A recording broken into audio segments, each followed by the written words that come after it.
Kontroversi film adaptasi, A Business Proposal, versi Indonesia, dari kritik hingga boykot yang menghebohkan.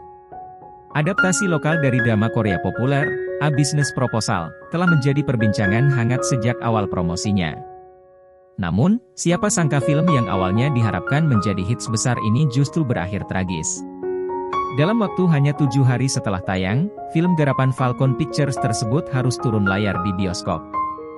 Apa yang sebenarnya terjadi? Ketika Falcon Pictures mengumumkan proyek adaptasi, A Business Proposal, ke dalam versi Indonesia, ekspektasi publik melonjak. Webtoon dan drama Koreanya yang telah lebih dulu sukses menjadi landasan kuat untuk menarik perhatian penonton. Dibintangi oleh aktor muda Abizar Al-Ghifari dan aktris ternama Ariel Tatum, film ini diharapkan mampu memikat hati para penonton Indonesia, terutama penggemar drakor. Namun, alih-alih diterima dengan baik, adaptasi ini justru menuai kritik tajam sejak hari pertama promosinya. Mulai dari pemilihan aktor yang dianggap tidak sesuai hingga pernyataan kontroversial dari pemeran utama, berbagai faktor menjadi pemicu utama kehancuran film ini. Abizar Al-Ghifari, pemeran utama pria, menjadi sorotan negatif setelah beberapa komentarnya dianggap menyinggung penggemar drama Korea. Dalam sebuah wawancara, ia mengaku tidak menonton versi drama Korea hingga selesai karena ingin menciptakan karakter sendiri. Pengakuan ini memicu amarah para penggemar, yang menganggapnya tidak menghormati karya asli. Dalam kesempatan lain, Abizar bahkan menyebut para penggemar drama Korea sebagai fans fanatik dengan level yang berbeda. Alih-alih meredam situasi, pernyataan ini justru memperburuk keadaan, hingga seruan boykot terhadap film tersebut mulai bermunculan di media sosial.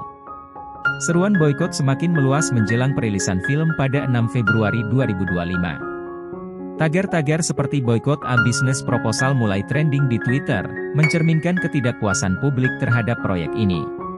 Bahkan, banyak netizen yang memberikan rating rendah di situs IMDb, menjatuhkan skor film ini ke angka 1,0, 10, salah satu yang terburuk dalam sejarah perfilman Indonesia.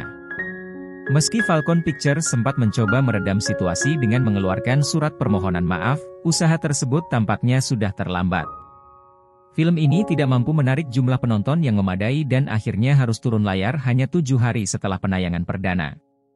Ironisnya, di tengah kontroversi adaptasi lokal ini, drama Korea, A Business Proposal, justru kembali naik daun di platform streaming seperti Netflix. Serial yang dibintangi Kim Se-chong dan An Hyo-seop ini berhasil menduduki posisi kedua dalam daftar tontonan populer di Indonesia, mengalahkan beberapa serial baru. Hal ini menjadi bukti bahwa para penggemar masih sangat menghormati karya asli dan menunjukkan ketidakpuasan mereka terhadap adaptasi yang dinilai gagal memenuhi ekspektasi. Kegagalan A Business Proposal, versi Indonesia menjadi pelajaran penting bagi industri perfilman lokal. Beberapa poin yang dapat diambil sebagai pembelajaran adalah: 1. Pemilihan cast yang tepat. Para aktor harus mampu meyakinkan penonton bahwa mereka memahami karakter yang diperankan, terutama jika karakter tersebut sudah memiliki basis penggemar yang kuat. 2. Menghormati karya asli. Adaptasi bukan hanya tentang menyalin cerita, tetapi juga memahami esensi yang membuat karya asli dicintai. 3. Komunikasi yang bijak. Pernyataan publik dari para aktor dan tim produksi harus diperhatikan dengan baik, agar tidak memicu kontroversi yang tidak perlu. Kisah tragis dari A Business Proposal, versi Indonesia ini tentu menjadi peringatan bagi para pembuat film yang ingin mengadaptasi karya populer dari luar negeri.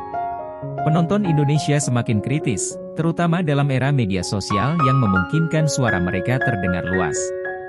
Pertanyaannya sekarang, akankah ada adaptasi lain yang berani mengambil risiko serupa?